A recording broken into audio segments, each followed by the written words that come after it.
Écoutez, aujourd'hui, on a deux grands thèmes qui s'annoncent dans ce qu'on veut vous présenter. La première chose, comment reconnaître les signes que peut-être qu'une conversation délicate serait de mise. Alors, c'est quoi les signes? À quoi on veut s'attarder? Qu'est-ce qu'on veut déceler? Et bien, deuxièmement, donner des éléments de préparation. Qu'est-ce que ça pourrait vouloir dire, se préparer? On va aller un petit peu plus loin là, que ce qui avait été écrit dans le blog. L'idée, évidemment, est d'éviter de dire n'importe quoi. Alors, on va se donner un cadre un peu plus large pour comprendre tout ça. Fait que Jean-Philippe, au sujet de reconnaître les signes, c'est quoi les signes dont tu aimerais parler aujourd'hui? Si vous êtes à cette téléconférence, vous avez probablement eu déjà quelques signes qui vous disent que peut-être que vous ou un collègue que vous connaissez avait besoin d'avoir une conversation délicate. Je veux dire que la conversation délicate ne dépend pas vraiment du sujet. Tous les sujets peuvent s'aborder, mais c'est dans comment on est capable d'aborder ça et comment c'est la crainte, la peur qu'il se passe quelque chose qui ne soit pas à la hauteur de ce qu'on veut, qui fait en sorte qu'elle est délicate. Souvent, les premiers signes, en tout cas un des premiers pour moi, c'est quand je m'entends chialer. Tu fais ça, toi, Jean-Philippe? Parfois. Parfois. Moi, jamais. Quand je m'entends chialer à quelqu'un d'autre, de « Ah, ça n'a pas de bon sens, Jean-Marc, il est tout le temps comme ci, il fait tout le temps ça », et ça fait plusieurs fois, il y a une genre de récurrence dans mon chialage, puis je ne l'aborde jamais avec la personne en particulier, c'est un signe que « Oh, peut-être qu'il y a quelque chose qui me dérange, qui me frustre, qui m'irrite, qui vaudrait la peine d'aller vérifier avec lui. » Fait que quand vous vous entendez chialer, c'est un premier signe que faudrait peut-être faire quelque chose par rapport à ça. Quand j'entends chialage, en plus, Jean-Philippe, j'ai l'impression d'entendre, tu sais, ça évolue pas, là, ça change pas, là. Je redis les mêmes choses, on tourne en rond, ça touche à ça. Oui, exactement. L'autre chose que je peux me voir faire, qui me donne un indice que je peux aller, j'aurais besoin d'une conversation délicate, c'est éviter la personne. Dans le monde organisationnel, on se croise dans les cafétérias, dans les réunions, et de toutes sortes. Et si je me vois comme j'arrive à la dernière minute dans la réunion et je pars tout de suite après parce que je ne veux pas avoir de conversation avec cette personne-là, je me dis, oh, cette personne-là va manger à 12h15 habituellement, je suis peut-être mieux pas d'aller à la cafétéria. Dans le corridor, là, je la croise et là, tout d'un coup, j'ai un appel téléphonique parce que je ne veux pas lui dire bonjour. C'est un indice qui me donne que, OK, si je veux faire en sorte que mon climat de travail soit intéressant, peut-être qu'une conversation délicate serait de mise. Dernier indice, parce qu'on a aussi des styles de personnalité différents, puis des fois, ça peut aller là, autour de la critique. Quand je me vois critiquer chacune des paroles, chacun des gestes, chacun même des mouvements d'un de mes collègues, d'un patron ou d'un employé, c'est peut-être le temps qu'on s'assoit et qu'on ait une conversation. Quand tu dis critique, Jean-Philippe, c'est à distinguer du chialage, donc je dis rien, ça se passe dans ma tête? C'est-tu à ça que tu penses? La différence du chialage, c'est que je le dis à quelqu'un d'autre. La critique, c'est là, je le dis à la personne. OK. C'est pas capable. Oui, ce rapport-là, c'est pas du tout ce que je voulais.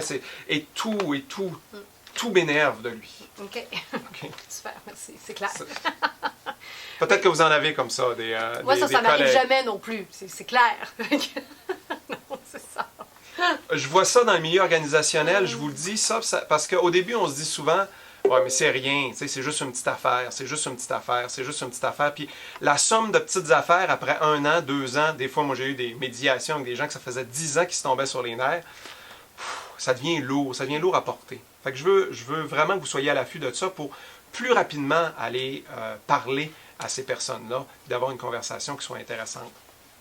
En fait, ce que je vous dis là, je vous donne 2 critères. Et là, je vais écrire gros pour que vous soyez capable de voir. Dis-moi si c'est assez gros. Non. Les 2 critères. Non, si. Oh, tabarouette. Non, ça vaut la peine. Ils vont le voir mieux. Think big. Oui. Write big. Write Super. big. Oui, Write ça va big. beaucoup mieux. Beaucoup mieux. 2 critères que je veux vous donner. Moi, c'est vraiment ma règle du pouce. Le premier critère, c'est est-ce que j'ai confiance dans cette relation-là? Est-ce que la confiance, il n'y en a pas du tout, c'est vraiment froid, j'ai peur de ce qu'il va dire, je ne sais pas s'il va me planter des couteaux dans le dos, je ne sais pas trop ce qu'il veut dire quand il me dit quelque chose, ou est-ce que ça va très bien, on est pratiquement des amis ou des collègues très très proches, donc est-ce que la confiance est là? L'autre critère que je veux vous donner, c'est l'importance de l'enjeu.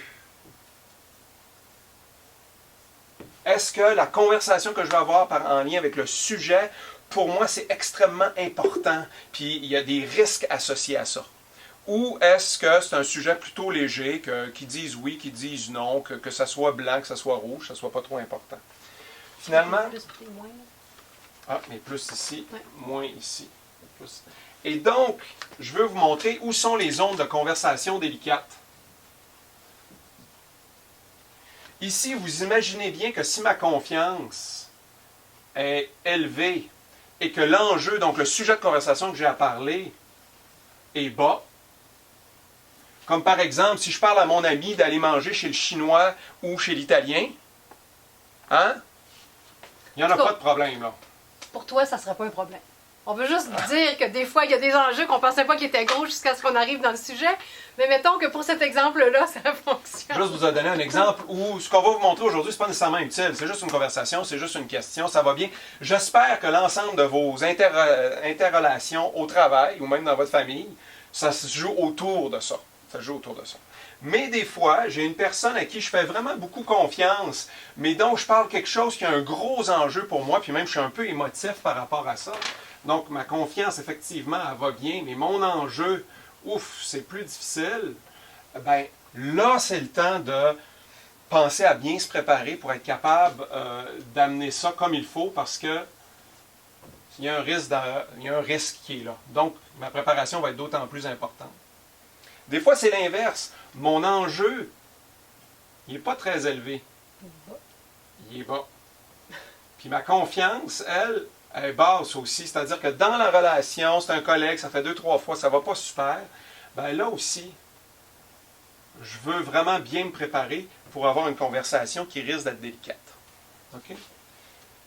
Et la troisième zone, qu'est-ce qu'on fait quand la confiance, j'en ai pas du tout, et que mon enjeu est très, très élevé? Ce que je veux parler. Qu'est-ce qui se passe? Ça va mal. Ça va mal. Là, on est vraiment dans un espace de crise. Et là, je vous dirais qu'on est au-delà de ce qu'on va parler aujourd'hui. On est au-delà de la conversation délicate. On est plus au niveau de la gestion de conflit. On est plus au niveau de la crise. Souvent, selon les situations même, l'ajout d'une autre personne pour nous aider à passer à travers cette conversation-là risque d'être nécessaire.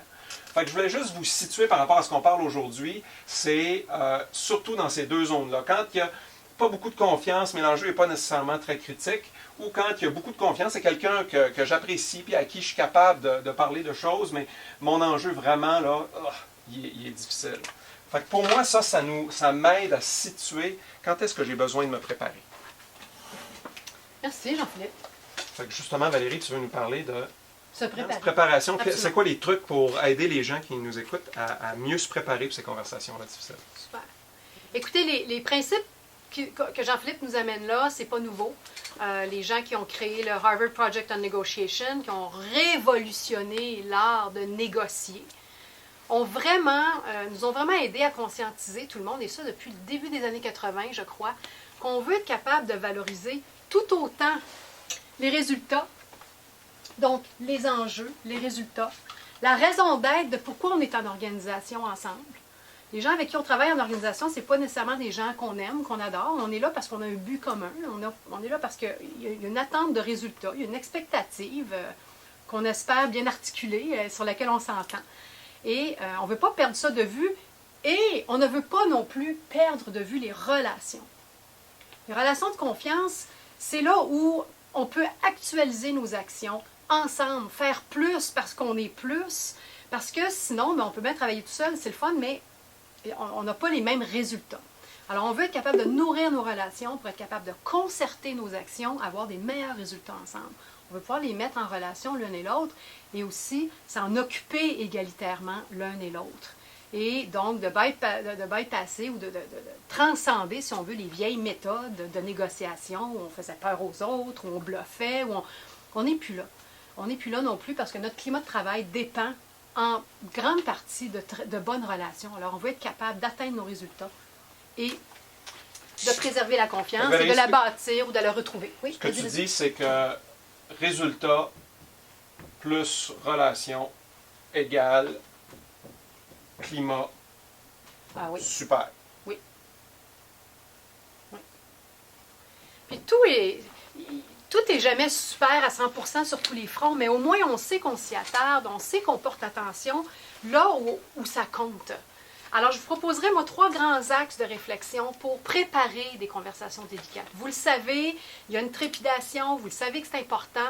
Alors, on va commencer déjà par s'arrêter, se prendre un moment pour vraiment comprendre qu'est-ce qui est important pour nous dans la situation.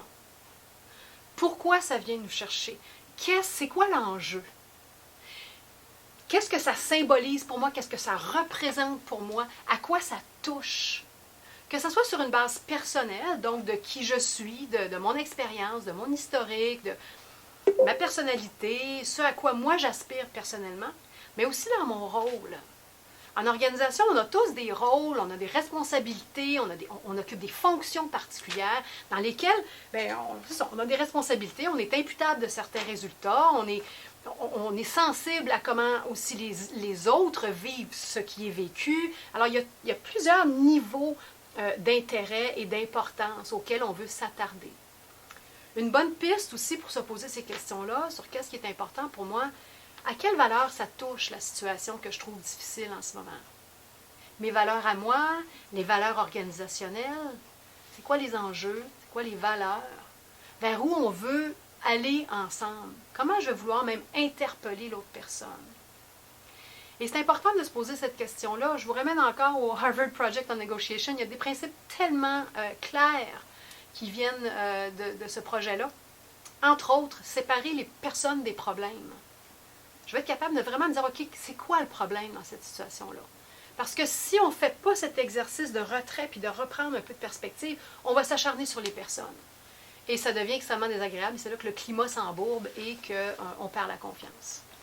Alors, donc, premier arrêt, qu'est-ce qui est important? À quoi ça touche?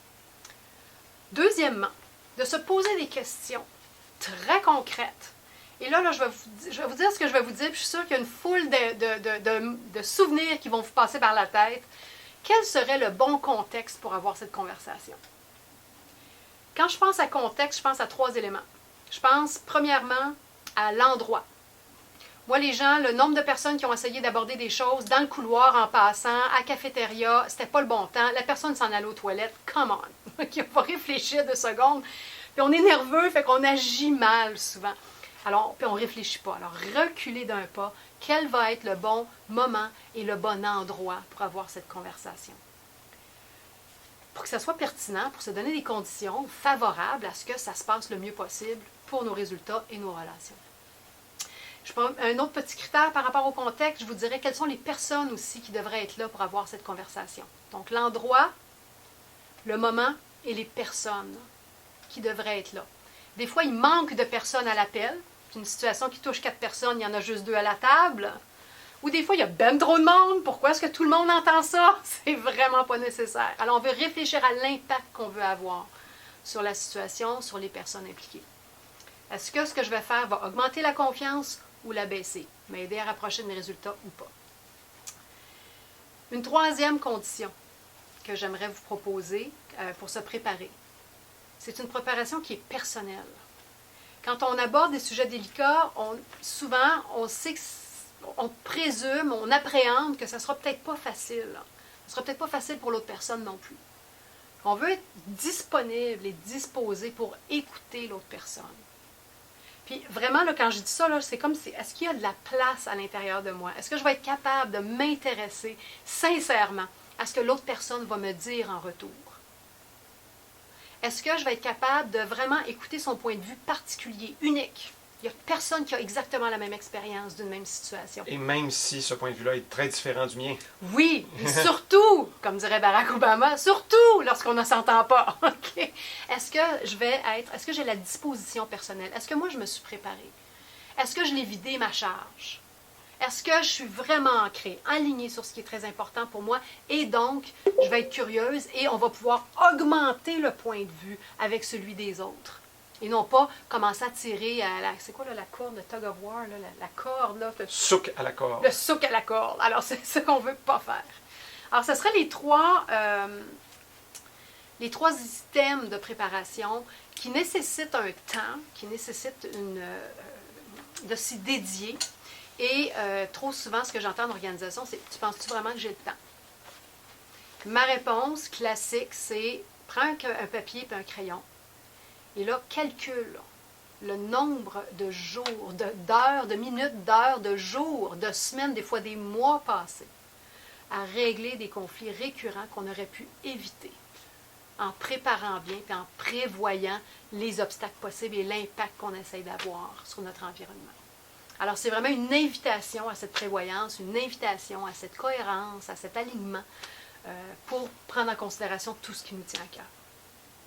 Fait que ce serait ça les éléments, Jean-Philippe, qui me viennent en tête là, par rapport à la préparation.